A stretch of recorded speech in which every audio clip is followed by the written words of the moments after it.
People ask me very often, what was the most unusual thing you've ever seen in all of these years?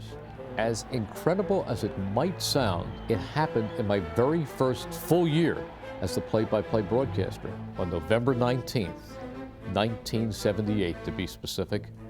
The Eagles were involved in a very lackluster game against the Giants at the Meadowlands. I looked down when I expected the Giants quarterback Joe Pisarcik to take the knee in the victory series, and inexplicably, he tried to hand the football off to Larry Zonka, and it clanged off his hip, and it was scooped up by an Eagles defensive back, Herman Edwards, and run in for a touchdown. There was nothing better than that, and standing next to Dick Vermeil, and he's griping that he thinks we're going to lose this game, and next thing you know, 15 seconds later, he's jumping in my arms, you know, as I'm just getting rid of him so I can run down there and pile on top of the pile with Herman Edwards.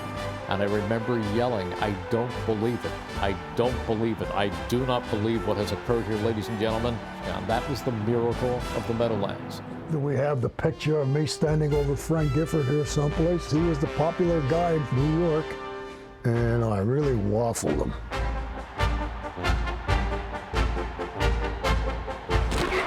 I'll never forget when I met him a couple times. He looks at me and said, I made you famous, didn't I? Well, Frank Gifford and New York. Anything you do it in New York.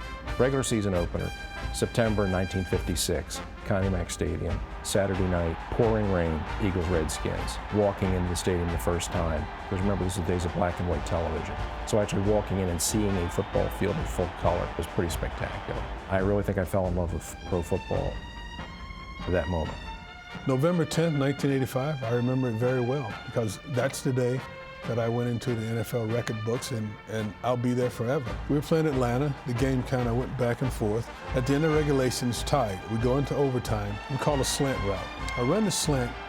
As soon as I turn, Jaws hits me with a perfect ball. Bam, just right there. And I could sense that the cornerback who's trailing me is a little too far behind me. And so then I just locate the safety who's flat, and I just started to pick him up, and I pull away from him.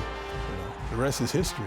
There's a couple of plays that I remember. There's a play when I rolled to the right, which kind of made me a little popular, where Carl Banks hit me, but I landed on my feet like a cat, and I said, hey, I'm still up. And I threw a touchdown, and Jimmy Giles caught it. If he wouldn't have caught it, nobody would have remembered the play.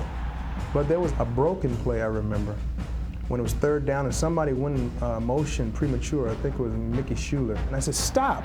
And then the defense kind of froze. The offensive guys in the back was like, what's going on? And I went to hand the ball off, and something happened. So I started taking off the other side. And I ran up the left sideline, and all I saw was Andre Tippett. And I just took off 52 yards for a touchdown. And I said, my God, what just happened? That was a broken play. And I just ran for 52 yards and a touchdown. But we scored. And it was just one of those days. Most memorable play that I remember is the championship game, the 35-yard touchdown that I caught. So what I tried to do is run him into the post pattern, and then I spun it off and went back to the corner. Everybody was saying, give me the ball, give me the ball. I said, no, I got to get back.